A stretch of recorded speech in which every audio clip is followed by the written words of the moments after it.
Sedaj, ko ste usvojili, kaj zelena delovna mesta so, kakšne koristi prinašajo in katere so uspešne prakse, predlagamo, da v tem delu seminarja razmišljate v skupinah.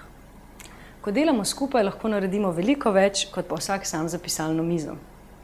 Podoben delavniški proces za odkrivanje virov in potencialov zelenih delovnih mest ter ugotavljanje potreb za njihovo udejanjanje smo izvedli na seminarjih v vseh slovenskih regijah.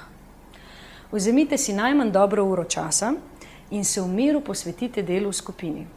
Nekoga med vami izberite za časomerilca, ki bo skrbel za to, da bo skupina upoštevala zastavljen časovni okvir. Pred začetkom si pripravite velike liste praznega papirja, plakate, samolepilne lističe in debele flomastre. Vaša delavnica bo potekala v 4 korakih. V prvem koraku razmišljajte, kateri viri v vaši regiji predstavljajo priložnosti za zelena delovna mesta. Osredotočite se na specifične, za vaše okolje značilne vire in tudi take, ki jih morda drugje nimajo in vam lahko prinesejo konkurenčno prednost. Poskušajte identificirati čim bolj raznolik nabor in se ne obremenjujte z različnimi ovirami. Skupini torej zastavite vprašanje, kateri so tisti viri, ki so v regiji in ki lahko predstavljajo priložnosti za razvoj zelenega gospodarstva. Iščemo naravne vire, človeške vire in ostale vire. Ta del delavnice izvedite z metodo vrtiljaka. Pripravite si 3 plakate, naravni viri, človeški viri, drugi viri in jih polepite po prostoru. Nato pa se razdelite v 3 skupine in vsaka skupina začne pri enem od plakatov in naniza vire na plakat. Po 10 minutah se zarotirajte k sosednjemu plakatu in samo dopolnjujte nabor virov, ki jih je pred vami že nanizala prva skupina. Po 5 minutah se še enkrat zamenjajte, tako da bo vsaka skupina obdelala 3 plakate. Še dopolnilno pojasnilo, pri prvem plakatu iščete naravne vire, ki so v vašem lokalnem okolju. Tukaj razmišljate o gozdu, vodi, biotski raznovrstnosti, pokrajinski pestrosti vaše regije, obnovljivih virih energije in podobno. Pri človeških virih razmišljajte o ljudeh. Iščite njihova znanja in veščine, na primer visoko število ljudi v regiji z določenim znanjem ali tradicija določenih znanj v vašem območju na vseh področjih, rokodelskih, kulinaričnih, tehnoloških, umetniških, kmetijskih. Pri kategoriji drugi viri se osredotočite na vse ostalo. To je lahko na primer trenutna politična ureditev, lahko so finančni viri, tehnološki viri, kulturna dediščina, dobre prakse v regiji, lahko je na primer obstoječe podporno okolje ali pa trenutna naklonjenost, nenaklonjenost župana za določene teme, lahko so tudi problemi, ki jih je treba rešiti, na primer sanacija degradiranih območij. Ko boste vajo izvedli, plakate nalepite skupaj in naj nekdo med vami celi skupini predstavi celoten izkupiček, da boste imeli pred očmi bogastvo virov, ki je išlo iz skupinskega dela. Kot na primer ta primer iz naših seminarjev v živo. Za izvedbo te vaje predvidite 30 minut. 10 minut za prvi plakat, po 2x5 minut za drugi in tretji plakat in 10 minut za povzemanje vseh plakatov na koncu. Sedaj, ko ste identificirali vire, plakate namestite v prostor tako, da vam lahko koristijo v naslednjem koraku. To je identificiranje potencialov za zelena delovna mesta. Naslednjih nekaj minut razmišljajte brez omejitev.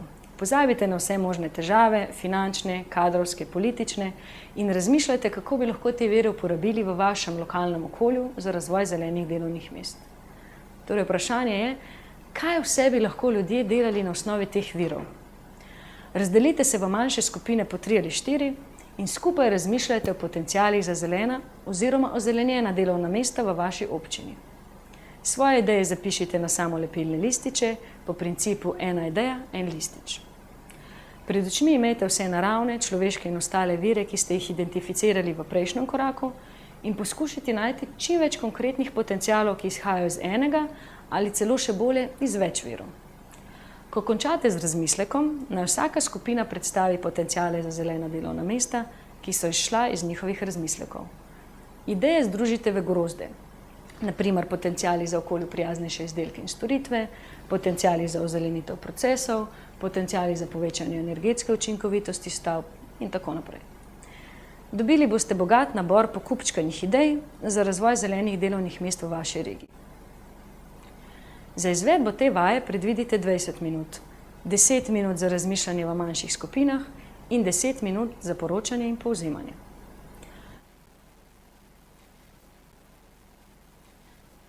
Tretji korak dela v skupinah se osredotoča na vaše potrebe in pričakovanja v zvezi z vzpostavljanjem zelenih delovnih mest.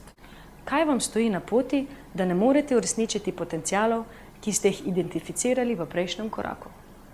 Kakšne so vaše potrebe, ki bi morale biti izpolnjene, da bi lahko vi kar najbolje prispevali k razvoju zelenih delovnih mest?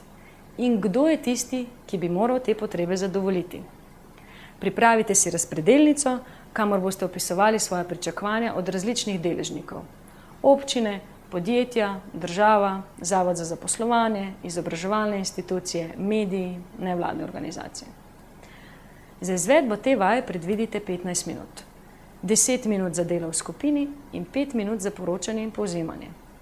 Če vas je v skupini več kot 10 udeležencev, se razdelite v več skupin in na koncu pričakovanja vseh skupin združite.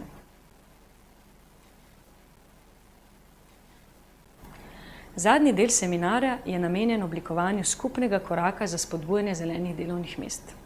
Identificirali ste vire, razmišljali o možnih potencialih ter določili pričakovanja, ki jih imate od drugih, da boste lahko začeli uresničevati svoje potenciale.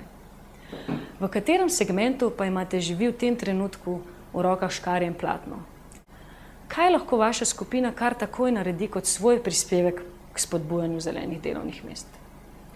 Predlagamo, da se na tej točki, ko ste ugotovili, kako bi stanje zelenih delovnih mest lahko izboljšali, ne razidete brez dogovora o neki akciji, ki bi jo lahko skupaj izvedli kot prvi korak. Vzemite si nekaj minut in razmislite o učinkovitem prvem koraku, ki bi ga lahko naredili kot akcijska skupina. Na primer, se napovedali na sestanek potencialnemu partnerju ali županu, pozvali lokalnega novinarja, naj to temo bolje pokriva pri pisanju o volitvah, ozelenili vašo pisarniško dejavnost ali kaj tretjega. Oblikujte eno ali več konkretnih aktivnosti in natančno opredelite, kako in do kdaj jih boste izvedli in kdo naj bo odgovoren za njihovo izvedbo. Z izbranimi aktivnostmi se morajo strinjati vsi udeleženci oziroma vsaj tisti, ki so izbrani za njihovo izvedbo.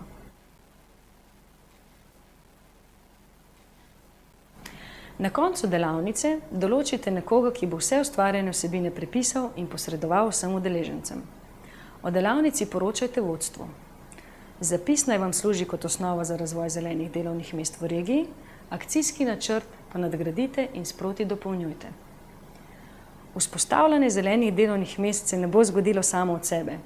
Potrebno bo dobro načrtovanje, namenski ukrepi ter ambiciozna zelena podjetja in občine. In zakaj ne bi bila med njimi tudi vaša? Vabljeni tudi na družbena omrežja in spletna stran projekta zelenadelovnamesta.si, kjer lahko najdete predstavitve dobrih praks in analizo o stanju, potencialih in dobrih praksah na področju zelenih delovnih mest v Sloveniji. Srečno pri vašem delu in čim več uspeha pri vzpostavljanju zelenih delovnih mest.